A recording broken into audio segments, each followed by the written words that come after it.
Good morning, guys. Good morning to you. I hope you're all well. It's not going to be a long video, guys. We're going to be doing a watch along. I've been up super early, man. I woke up this morning 6 6:30 a.m. Just buzzing on match day. I wrote a tweet. I said, it's match day. How are you guys? How are you all going? How are you all doing?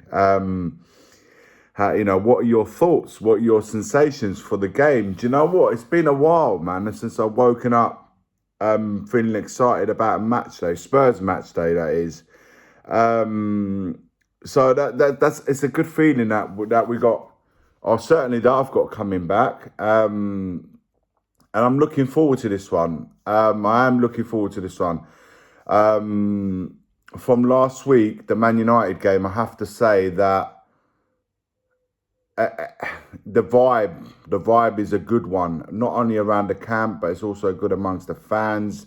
Everyone's excited, maybe a little bit too excited, perhaps, maybe. But I absolutely get it, man. Enjoy the wins when they come, because you don't know when you're going to go through a different sort of phase, and that's the part. That's going to be the up and downs of the season, I suppose. But I believe today, guys, in the Bournemouth game, is going to be a different proposition. I think it's going to be a different test, a different kind of match that we played against Man United. Are we going to be seeing an attack in Bournemouth, or is it going to be a similar sort of game that we played away to Brentford? That is, the game will determine that. But what I would focus on in today's match, before we start talking about the teams and the possible starting lineups and all of that stuff, what I would suggest is to grab the ball by the horns and actually just go for them. Just go for them from minute one. Don't allow their game plan to take effect.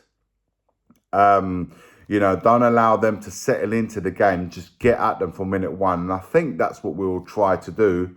From what I've seen anyway, we'll try and get at them from the word go. And if we can break the deadlock, maybe even with a Richarlison goal, perhaps, that would be ideal, because I think that for any forward, scoring goals is the absolute must. Or any of our forwards, really. I have to include Son and Kulu in that. Any of the three forward, assuming that all three of them start today, it would be good to break the duck with any of their goals. So if we can do that, I think we can determine the way that match will be played. We can determine how that match can go. We can determine the outcome of it all. If we allow them to settle into the game, if we allow them to settle into the game plan and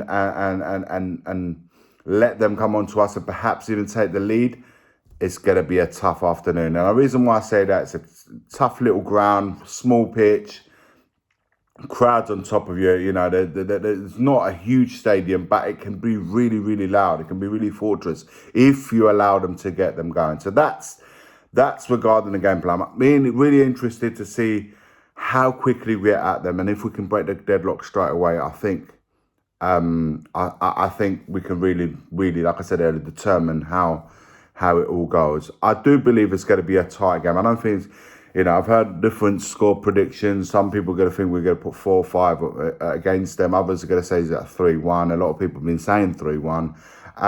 I predicted in the early streams this week that we'll win 2-1. Listen, any win for me right now, be it that it's the third game of the season, getting another 3 points in this moment is the best outcome you can always get, regardless of how you play. So really intrigued, really excited, really excited to see how this one pans out. In regards to starting lineups, guys, good news. We've had some good news with Maddison. He's, as Postecoglou said, he was back to training yesterday. There are no issues to report regarding him. So he is available for selection. Because he hasn't trained as he would normally do throughout the whole week, it just determines to see what kind of, does he start and then perhaps come off, or does he come on as a sub? That will determine that's regarding Maddison. Obviously, somebody who hasn't trained properly to the standards all week. I'm not sure how many minutes you will get out of him, but it remains to be seen. It seems if the boy feels good and his foot doesn't give him any issues in the jib, then he should be all right for the rest of the game. If not, like I said in yesterday's video, by the way, massive viewings on that one. Big up, guys. Really appreciated all the views, all the likes, and obviously the subscribes that have come from that. So if you're new, welcome aboard, guys. Appreciate your support, and I hope you enjoy the content here moving forward. By the way, before I forget, there is a watch along that we're going to do today. 12 o'clock start, 12 o'clock PM start. So it's 30 minutes before kickoff.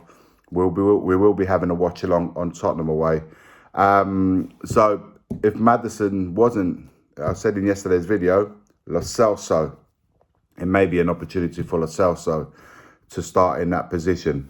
In the other wide forwards, a lot of people have been screaming out Solomon perhaps should start ahead of Kulu or Son. I'm not sure.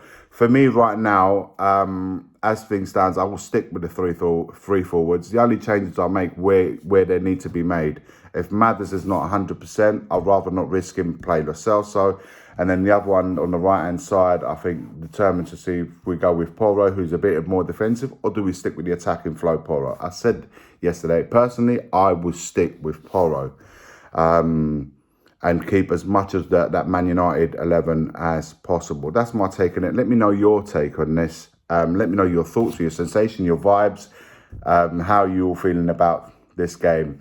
And don't forget, a watch along at Tottenham away, 12 PM UK time. Make sure you lock that in, and I'll be seeing you guys in the comments. As always, forever always, come on you Spurs.